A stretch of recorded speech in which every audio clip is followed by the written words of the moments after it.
El Alzheimer se caracteriza por una pérdida progresiva de la memoria y de otras capacidades mentales. En la comunidad hay diagnosticadas 50.000 personas y afecta a 100.000 familiares. Con motivo del Día Mundial de esta enfermedad, el conseller de Justicia y Bienestar Social Jorge Cabré y el conseller de Sanidad Luis Rosado han informado de las actuaciones realizadas por ambas consellerías en materia de atención y prevención del Alzheimer y otras demencias durante su visita al centro de día de la Asociación de Familiares de Alzheimer de Valencia.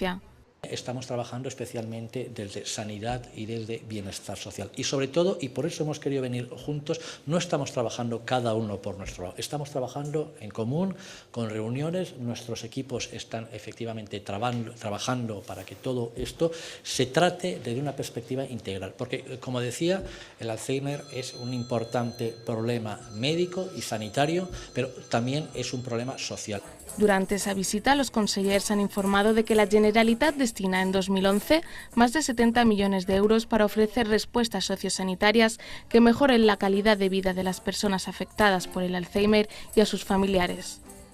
El conseller Luis Rosado ha leído el manifiesto del Consell con motivo del Día Mundial de esta enfermedad.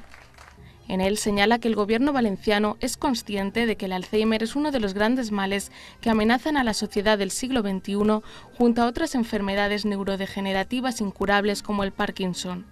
Además, el conseller de Justicia y Bienestar Social ha presidido el almuerzo solidario que, bajo el lema Unidos contra el Alzheimer, ha organizado la Federación de Asociaciones Valencianas de Amigos y Familiares de los Enfermos de Alzheimer. Un acto que ha congregado a más de un centenar de personas, entre mayores afectados por Alzheimer, familiares y voluntarios.